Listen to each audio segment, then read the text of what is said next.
tayo. Usapang bago na rin lang po tayo. May bago din akong papakita sa convention natin ngayon.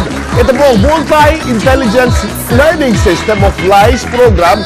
Isa pong educational system na gumagamit ng robotics para mas mapadali, maayos at mapabilis ang pag-intindi sa mga subjects sa eskwelahan. Pareho ng physics, biology, math at computer. Kung paano at papakita natin itong mga naggaganda, mga robot na to mamaya. Ito naman po, kagagaling sa Cebu, sariwang-sariwa. Si Dorita. Dorita, sino kasama natin dyan? Ayan! Everybody now! 1, 2, 3! Woo! Mamaya po, ano pa ba ang pwedeng gawin sa lumang lamesa? Yan po ipapakita sa atin mamaya ng tatlong challenger natin. At ang tamang pagpili ng mga surplus na paninda, papakita sa atin ni Tita Winnie. At mamaya po, mga robot, tawagan po natin itong mga bata, mga robot, at paano gamitin itong mga robot na to sa pagturo ng mga mahirap na subject sa eskwela. Yan po para sa ating convention.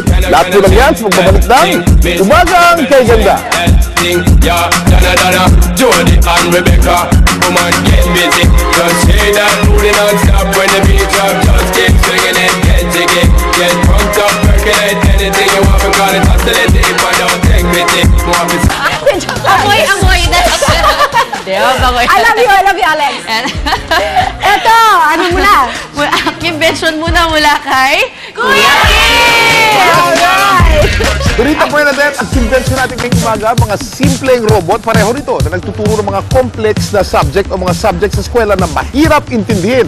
Ang kasama natin ngayong umaga si Miss Lourdes Christine Caldeo, ng product manager ng VG Rojas Multi-Intelligence Learning System. Lourdes, ano ba itong sistemang pinapakita natin ngayon? Ito yung Multi-Intelligent Learning System, isang alternatibong pamamaraan sa pagtuturo ng science and mathematics and computers. Ito po ay composed ng mga parts. Meron tayong solar panel dito, meron tayong solar motor, meron tayong... Itong makina to, no? Itong simple machine na to, anong tinuturong complex na subject niyan? Solar energy. Solar energy. Ang konsepto ng solar energy, tinuturo sa pamamagitan ng simpleng paraan. Parang building blocks. So, ang pinakaunang robot na i-feature natin, itong sprocket gear. At, nasa na yung mic natin? Sprocket gear. Ayun. Sprocket gear. At ang estudyante ay si, what's your name? Ian po. Ian. Ano naman itong robot mo? Bali, siya po siyang prototype ng robotic arm na nagtatransfer ng isang hazardous objects from one place to another. From one place to another. Mga mabibigat na bagay, pwede niyang buhatin. At saka mga bagay na hindi pwedeng hawakan ng tao dahil merong lason, hazardous.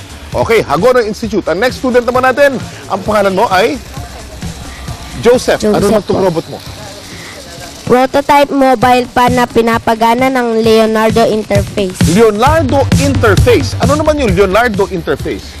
Ito ang utak ng robot. Utak ng robot. At ito parang electric fan.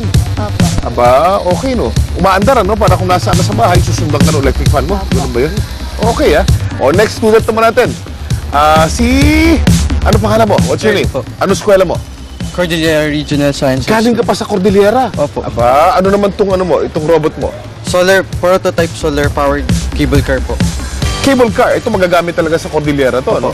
At ito naman ang solar panel mo. Opo. At ito yung cable car mo, gumagana. Opo.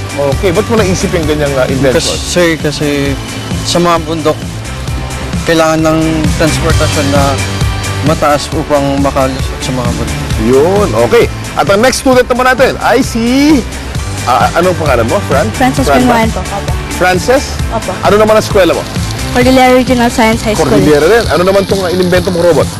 Itong robot po na to, prototype ng pangalan po, handler. Yung handler po tumutulong sa mga taong may kapansanan, mas lalo sa mga taong may disabilities sa kamay. Ito po, yung makikita natin. Mga differently able, di pwedeng gumamit ito. Makikita po namin yung kamay dito. Ito po yung bumubuhat at naglilipat ng mga gamit ng tao. Okay. Tapos dito po yung wheelchair kung saan upo po yung tao. Pagkagagaling talaga. Mga teacher naman. May mga teacher ba dito? Yan, sir. Dito pala. Bigyan natin ang acknowledgement dito mga teacher na bumiyahe pa kayo umaga para bigyan suporta sa mga estudyanteng magagaling. Thank you. Maraming salamat. Ang gagaling po talaga ng mga estudyante ninyo. Para naman po sa mga naghihintay ng kanilang mga horoscope for the day. Ito na po ang, basahin niyo po, ito na po ang astrologer na si Miss Zenaida Seva. Zenaida Seva, Zodiac by Zen.